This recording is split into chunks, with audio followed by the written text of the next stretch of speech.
I have shared my trading story, but one thing I never publicly admitted before is that during the 2022 Bitcoin crash, I came very close to quitting trading forever. After my initial lucky wins in the crypto market, the losses became heavy, the doubt became louder, and at the time, I hadn't read The Dip by Seth Godin. But by pure instinct, and of course discovering Mark Douglas's teaching at the time, I did something most people don't. I didn't quit. Rather, I chose to push through. And when I eventually picked up this book, it felt like a confirmation, like the author had been watching my trading journey all along. Another relatable event is this channel. We started off hitting great views and subscriber numbers, but then the dip hit. Mark Douglas's wife copyright claimed 2 of our best performing videos at the time, and this dropped the channel's views to almost 0. But we didn't give up or stop doing our thing. What I've lived through and then saw was confirmed over and over again, both in my trading journey, my life, and the lives of others. This video breaks down the key concepts from Seth Godin's The Dip and the valuable takeaways you can apply to your trading career and life. In 1976, Paul Tudor Jones was like a lot of us at 22, ambitious, bold, a little too sure of himself. Fresh out of the University of Virginia, he landed a job on the New York Cotton Exchange, and for a while, it felt like a movie. He was fast, charismatic, and he made a lot of money. People liked him because everything he touched turned green. He believed he had it all figured out until things began to fall apart. With each trade, things slipped further out of his hands. He had no structure, no strategy. It was just gut feelings, and when those started letting him down, they did so in a big way. Then the money disappeared. He crashed on friends' couches, lived off whatever food he could afford, and woke up in unfamiliar rooms asking himself, "How did I end up here?" On the outside, he kept smiling, but inside, he was falling apart. The worst part wasn't the financial loss. It was the quiet fear that maybe he had been wrong about himself all along, that maybe he wasn't meant for this. And right about this period is where most people call it quits. Seth Godin has a name for this period: the dip. It's that harsh middle ground, where the initial excitement fades, where the winds dry up, and all you're left with is a question echoing in your head. Is this still worth it?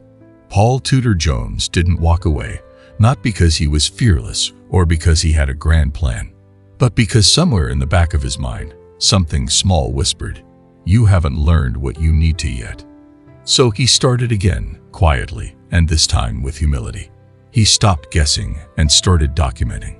He studied every trade, especially the losses. He built a process, and he learned patience. The flash and confidence were gone, but something better took its place: discipline. Fast forward to 1987, the markets were roaring, and everyone was euphoric. But Paul Tudor Jones saw something they didn't: cracks in the foundation mirroring his past. So he positioned himself against the crowd and heavily took a bet against their movement. Then came Black Monday, October 19th, and the market crashed, plunging 22% in a single day. Paul's fund didn't just survive the crash, it was doubled. But there was no champagne or victory dance, because he remembered the sting, the silence, and the self-doubt. This time, the win wasn't the money. The win was that he stayed. As Seth Godin says in the book, extraordinary benefits accrue to the tiny minority who are able to push just a tiny bit longer than most. Paul Tudor Jones did. He pushed a little longer, and that made all the difference. You might be facing your own dip right now, whether it's in trading, building something from scratch, writing, healing, or simply figuring out what's next. In the remaining part of this video, I'm going to walk you through the 3 most powerful lessons from Seth Godin's The Dip, the exact insights that helped me stay grounded during my toughest moments. And these insights will be the shift you need to navigate yours. Let's dive in. 1. Winners quit the right things. Quitting doesn't always mean failure. In fact, smart quitting is one of the most important habits of successful people. Seth Godin explains that winners don't try to fight through every obstacle they face. Instead, they figure out which challenges are worth their time and which ones are leading nowhere. Then they quit the wrong ones on purpose so they can focus fully on the right path. In the 1980s, the turtle trading strategy, a trend-following system created by Richard Dennis, produced massive returns. Traders followed strict breakout rules, bought highs, sold lows, and let winners run. And during the period, it worked brilliantly. But then the market evolved, volatility changed, false breakouts became more common, and as decades passed, the pure form of turtle trading stopped working consistently. Many stuck with it, thinking the dip would end, but it wasn't a dip, it was a dead end. The strategy needed to be refined or abandoned, and smart traders didn't just push through. They adjusted their position sizing, shortened look-back windows, added volatility filters, or dropped the strategy altogether. They quit the outdated system to focus on what worked in the current market.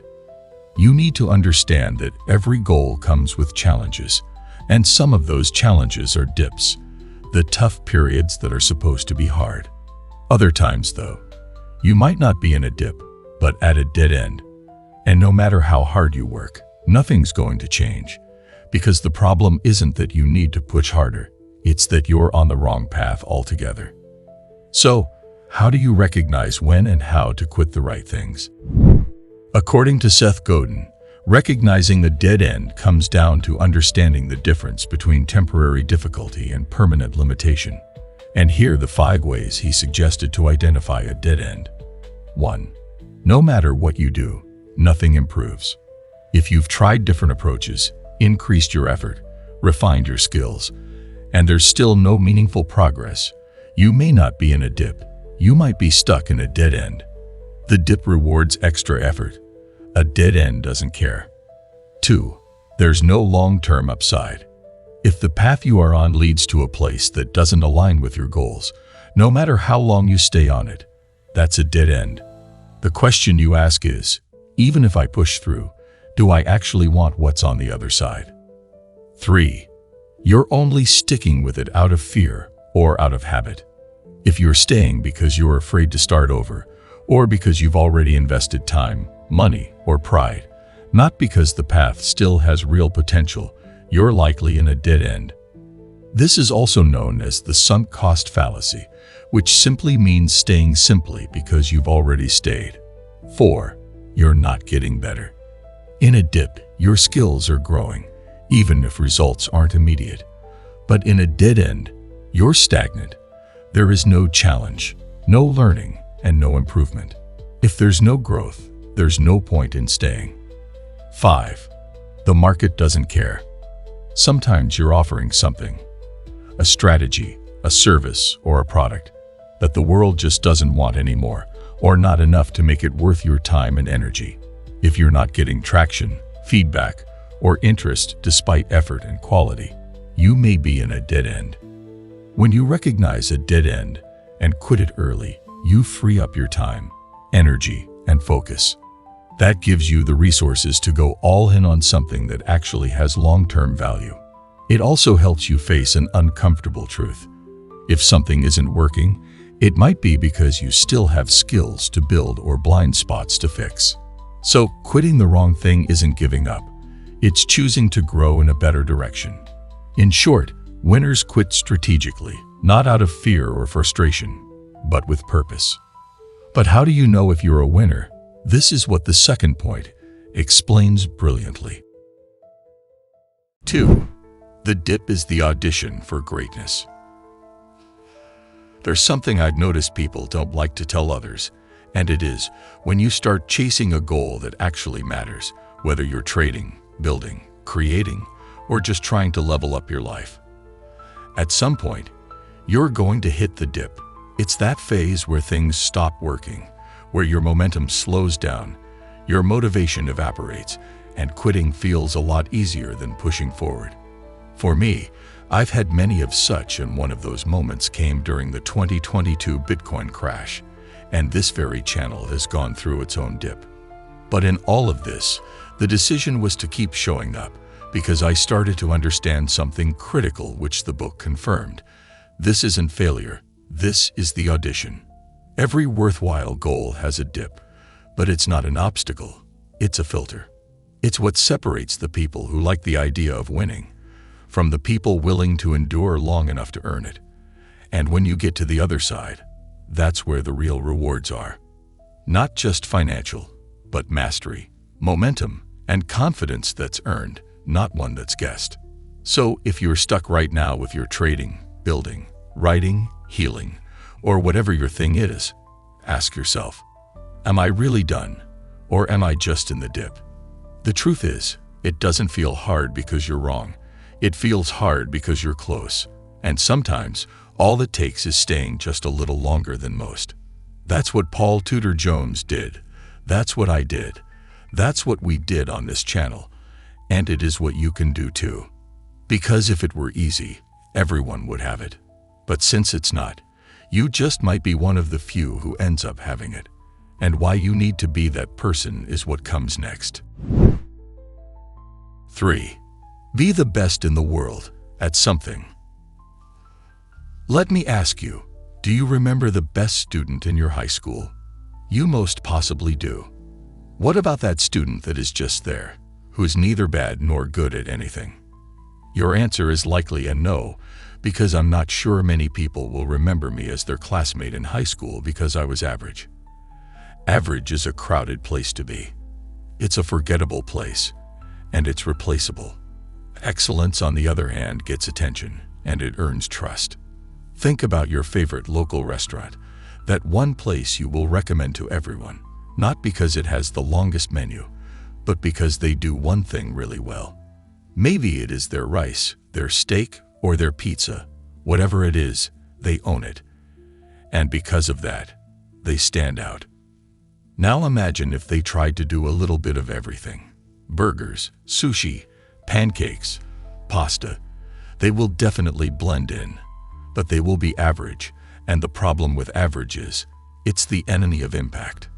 We live in a world that rewards the best, not the busiest, and Seth Godin puts it plainly. Being pretty good doesn't pay, excellence does, but excellence only lives on the other side of the dip. And this is the exact mindset we apply here at the Profit Academy. We don't try to teach everything to everyone. We go deep on trading psychology. We're aware most traders don't fail from lack of information. They fail from a lack of discipline, emotional control, and mindset mastery. But not everyone talks about it like we do. This is our focus. This is what we intend to be the best in. And if you've been following our Telegram channel, you've probably noticed that whenever I drop trading signals, it's only pound-dollar setups. That is not random. It is intentional. I've chosen to master this one pair inside and out. I know the market doesn't reward those who dabble in everything. It rewards the ones who go deep, who specialize, refine, and really understand their lane. This is how you build consistency. It's how you grow confidence, and it's how you stop guessing and start trading with purpose. So yes, you'll face the dip, but once you get through it, once you commit to being exceptional at the right thing, you move from the noise to the signal, from being easily replaced to completely unforgettable. If there's one thing I can tell you about this book, it's that it can't be summarized in one YouTube video. And that's why if anything in this video resonated with you, if you feel like you're in your dip right now, don't just leave inspired. Take the next step. I've dropped a link in the description where you can get the audiobook version of The Dip by Seth Godin completely free. Trust me, hearing these lessons in the author's own voice hits different, and especially when you're going through it. So, grab the audiobook, let it sink in, and most importantly, keep going. But if you would prefer another book recommendation, then The Psychology of Money by Morgan Housel is one you can't afford to miss. Seriously, it might. Sorry, It will change how you think about trading and money forever. Click the link to watch it now. If this video helped you in any way, please drop a like, share it, and drop a comment. Until next time, trade smart, stay sharp, and may the trend be with you.